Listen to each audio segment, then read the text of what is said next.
Hello guys, আমরা picnic করেছি। আপনারা খাবেন নাকি?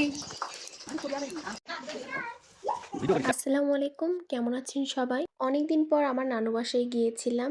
আর আজ সকাল থেকে বাইরে অনেক কুয়াশা ছিল।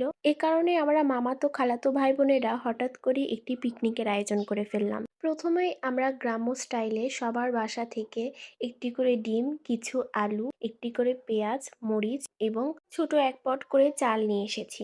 ছোট ভাই বোনেরা এই পিকনিকটা করতে পেরে অনেক খুশি ছিল। প্রথমেই আমরা ডিম এবং আলুটা সিদ্ধ করতে দিলাম। এরপর পেঁয়াজ মরিচ কেটে নেওয়ার পালা। পিকনিকের আয়োজনটা মূলত করা হয়েছিল দুপুরে, আর আমরা সকালের খাবার খাওয়ার কথা একদম ভুলে গিয়েছিলাম। এ কারণে আমার বড় বোন একটি বড় গামলায় আমাদের ভাত তুলে খাওয়াচ্ছিল। খাওয়া শেষে আমি ডিম আলু সেদ্ধটা দেখে আসলাম। ডিম আলু সেদ্ধ প্রায় হয়ে গেছে। আমার বড় বোন পেঁয়াজ কাটছিল, আর এদিকে আমরা সেদ্ধ আলুগুলো ছিলে নিচ্ছিলাম। আমরা ছোট বড় সব ভাই বোন মিলে একসঙ্গে সেদ্ধ আলুগুলো ছিলতে বসেছিলাম। চুলা থেকে নামানোর পরেই আলুগুলো ছেলা শুরু করা হয়েছিল, যার কারণে আলুগুলো গরমে ধরাই যাচ্ছিল না। আমার অন্যান্য বোনেরা আমাকে আলু ছিলে হেল্প করছিল, আর আমি আলুগুলো হাত দিয়ে ভেঙে নিচ্ছিলাম। আলুগুলো প্রচন্ড গরম থাকায় এগুলো হাত দিয়ে ধরাই যাচ্ছিল না। আমি বেশ কয়েকবার হাত দিয়ে চেষ্টা করেও এগুলো ভাঙতে পারিনি। এরপর আমি আমার খালাতো বোনের পরামর্শে একটি স্টিলের গ্লাস দিয়ে আলুগুলো খুব সুন্দরভাবে ম্যাশ করে নিলাম। আজ আমরা উত্তরবঙ্গের সবচাইতে জনপ্রিয় খাবার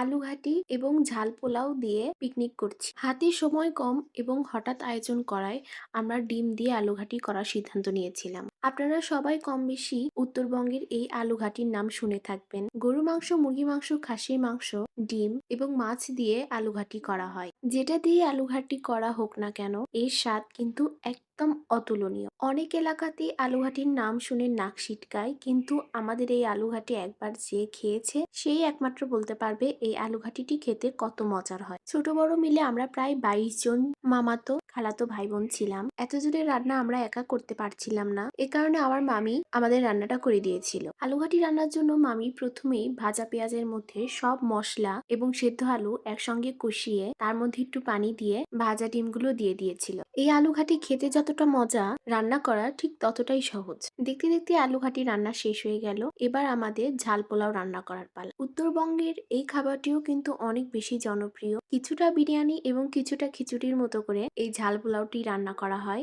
ঝাল পোলাও রান্না করার জন্য মামি প্রথমেই একটি বড় ডেকচিতে তেল, পেঁয়াজ, মরিচ এবং অন্যান্য মশলা দিয়ে ভালো করে কষিয়ে নিয়েছিল। এরপর সেখানে চাল দিয়ে খুব সুন্দর করে ভেজে নিতে হবে। তার কিছুক্ষণ পরেই গরম পানি দিয়ে দিতে হবে। পানিটা কমে আসলে মামি পোলাওয়ের লবণটা চেক করে নিল। এরপর কিছুটা লবণ দিয়ে ভাপে রাখলেই হয়ে যাবে ঝাল পোলাও। রান্নার প্রসেসটা একদম পোলাওয়ের মতো, কিন্তু এতে সামান্য হলুদ মেশানো হয় দেখে এর নাম ঝাল পোলাও। পোলাও রান্নার শেষেই আমরা সব ছোট ভাই বোনেরা একসঙ্গে বারান্দায় বসে পড়লাম। রান্না শেষ হতে বেলা 3টা বেজে গিয়েছিল।